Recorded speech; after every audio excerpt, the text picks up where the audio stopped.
the Transition Plan Taskforce was asked by the UK government to create a framework. We published that disclosure framework last year. It centres ambition, action and accountability.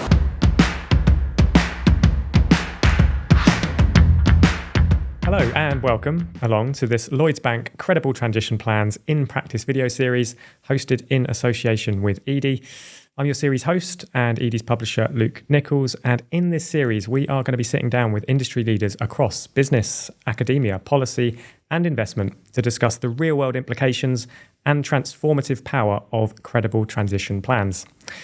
In this episode, we'll be giving you a much-needed introduction and a full explainer into exactly what credible transition plans are and how businesses can be developing and implementing them to their advantage. And I'm delighted to help us do that by two special guests, Kate Levick, co-head secretariat for the Transition Plan Taskforce, and Jonas Persson, the managing director and head of sustainability and ESG financing for Lloyds Bank. Kate, I'll start with you. Perhaps you could just kick off by breaking down exactly what a credible transition plan is and where the Transition Plan Taskforce sits against this. Sure. Well, the Transition Plan Taskforce was asked by the UK government to create a framework for best practice, robust and credible climate transition plan to be disclosed by any company from any sector. And that's what we did. We published that disclosure framework last year, and it's been pretty well received by market and by regulators and so on. So we think we did a decent job on that. It centres ambition, action and accountability as the three key principles. The framework's pretty simple. It runs through 5 key elements of a transition plan. And those start with foundations. This is about your ambition and setting your targets. They move through to implementation, to engagement.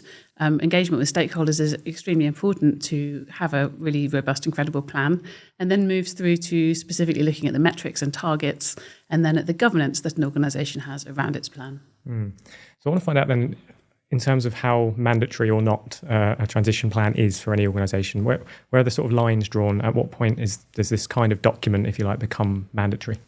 Sure. So when the government in the UK created the Transition Plan Taskforce, this was at COP26, they also said that they were going to require companies to disclose climate transition plans. And even though we have a new government now, they're still moving towards putting that requirement in place. But actually, companies don't have to wait for transition plans to be a mandatory requirement. Many companies are already creating and talking about their transition plans. And, we're seeing some companies now that are, not even on their first transition plan, and they've already started to revisit and refresh their transition plans. Okay, and so where do credible transition plans sit then against the plethora of other reporting frameworks and standards that now exist? Sure. Well, it's important to say, first of all, that transition planning is part of business strategy planning. So, it shouldn't be only seen as an end-of-pipe reporting issue or a compliance issue. It goes right up to, the business strategy planning process. But then when you look at other frameworks for other types of environmental sustainability disclosures, it fits in very well. And we worked hard in the TPT to make sure that we were drawing on other frameworks as much as possible, that it would fit right into the kind of reporting activities companies were already doing and basically create as little additional burden as possible. And we looked across different international frameworks to try and make sure that that was true not only in the UK, but for companies trying to respond to requirements from other jurisdictions as well. Okay, and Jonas, you've been sitting patiently there. It's time to bring you in, I think. From your perspective at Lloyds Bank, how can credible transition plans be effectively integrated with existing client plans and with things like net zero targets? Yeah, I think first of all, to emphasize Kate's point, this should not be something that sits separately on the side. It should be absolutely part of the corporate group strategy overall. So it has to be in one place. If it's not, I don't think it will be taken seriously. So I think that's something that has to be really, really considered when you do this. But also understand, to Kate's other point, is that this is a process where you do the foundation, and that's going to tighten up over time, make sure that the ambition is kind of developing in line with the program as well. So I think that's something to consider. And Kate touched on these kind of the 5 key elements that would make up a transition plan, one of them being engaging others in the company. Wanted to dig into that a little bit and find out how then can credible transition plans be used as an engagement and buy-in tool, both internally among the staff and board, for example, and externally, investors and customers. Yeah, so, well, if you don't mind, I think it's on this side. Obviously, investors, we're looking at both equity and debt investors. It's a real opportunity to showcase to the investors what it is you're doing. You will expect that investors are really keen to understand what the corporates are doing to make sure they're kind of protecting themselves, developing the credible transition plans accordingly, which is really critical for the companies in order to secure the longevity. And Kate, I mean, on an internal perspective, can these documents be used in ways and developed in ways that can create buy-in, whether that's a staff outwards and maybe upwards with the CEO and board? Yeah, I mean, what we've heard many times from companies that have worked to put transition plans in place is that this creates an incredibly useful process for bringing the company together around how climate fits into their business strategy. Creating a robust, credible transition plan involves bringing together different parts of the company that may not have worked together before. This can't all sit with the sustainability team. You need to bring in finance and risk and business marketing and many other functions. And of course, going back to that fifth element, the governance, this is a strategic plan. It needs to have support and sign off at board level. If I may come in on that, and I think that's something that we who've been a part of this process for a period of time, taking us back a couple of years ago when corporates were quite keen on sort of publicly communicating bold ambitions in sustainability and net zero. And then after a couple of years, or the period since, is that corporates have started to develop the credible transition plan. How do we take that ambition? How do we kind of develop the strategies, understand what the levers are, what the actions are in order to deliver against those targets? I think we find ourselves in a place now where this is getting quite tough. And I think companies and businesses, they want to be ambitious. I think that's in their nature. But they also want to be absolutely certain that they can deliver on the targets. So I think there's a little bit of I want to call it a conflict, but there's a little bit of a gap between the ambition and the credibility of delivering against those targets. That's something, and therefore I do think it's important that sort of support and from the board and senior managers needs to be there. Because if you go to the business itself, that might be wrestling with very challenging other sort of priorities for the company, its productivity, its returns, etc. They need to have that sort of support, that there may be trade-offs in the short term, and they have to be well identified.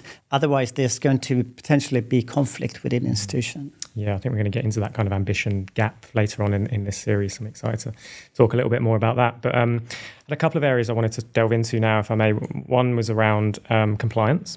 And we'll come on to the policy point as well that I'd like to get into in a moment. But on the compliance side of things, I could probably guess the answer to this one, but should we really be looking at credible transition plans as a compliance exercise, or is this really about value creation and opportunity?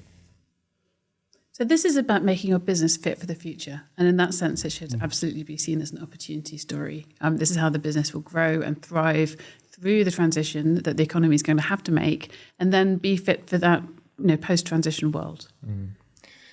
Jonas, any further comments on seizing the kind of opportunity of this beyond just complying? Well, it certainly is. It is absolutely to understand what the opportunity is. If you look at identifying what they are for the institution, but also being aware of where the challenges.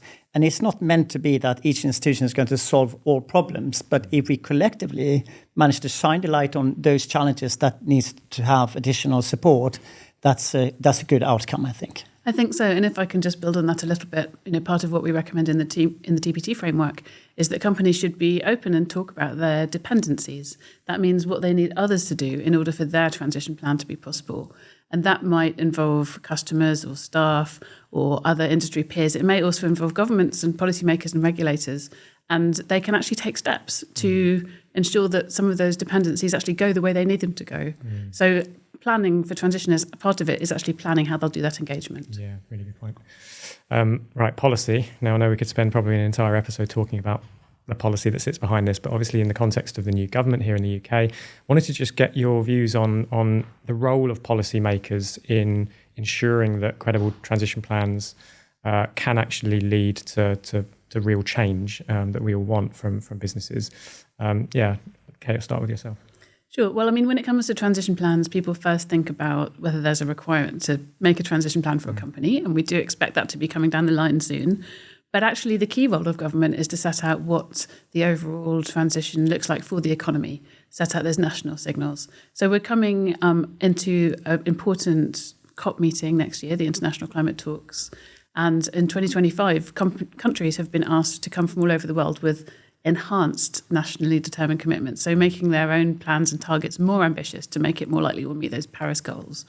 And when they do that, they set out all the different policies, where they see their economy going. And companies, really need to see the government send those signals, and then they can design their transition plans in a way that fits and that understands what policy signals are coming down the line. Jonas, what's your view on the sort of interconnection between business and government over that? It's signalling that really does matter. I think corporates, industries have evidence that they can change and adopt change as long as they're given certainty and kind of lead way up to change. Then I think they can make those changes. So I think that is definitely critical to do that. Okay, so covered off a fair bit of ground in a short space of time here. My last question was just about what happens next once an organisation has hopefully developed a credible and ambitious transition plan. Are these documents all about continuous improvement? And if so, what does that kind of look like? Sure. So a transition plan is not a one-off thing that a company would do. This is a forward-looking exercise, and we all know that plans change. So we can't expect everything to go as planned, and it would be a normal expectation that companies will revisit their transition plan and refresh it. In the TPT, we recommended they do that every 3 years. It may depend on the business circumstances, but this is the same as the normal business strategy planning cycle. Jonas, I mean, building on that, any kind of final reflections from yourself? Well, I want to come back to the point we mentioned earlier, is transparency. I think it's an important thing. You talk about the sort of review of it, of the credible transition plans, because things do tend to change. And I don't think any sort of strategy is going to be always static. We will have to accept that there will be changes, and there will be new people in companies. There will be new opportunities to do different things. And there's always technical and innovation advantages, and we need to incorporate that in strategies going forward too. I am going to have to draw this conversation to a close, and indeed this first episode of this ongoing series to a close. A huge thank you to Kate and to Jonas for giving us this much needed introduction to the series and overview of what credible transition plans are. Stay tuned for the remainder of the episodes in this series, and in the meantime, if you'd like to check out the reporting versus reality report that Lloyds Bank have compiled, which underpins a lot of the themes we're going to be covering in this series, please do that by searching for Lloyds Bank Credible Transition Plans or going to lloydsbank.com/credible-transition-plans. So until next time, goodbye.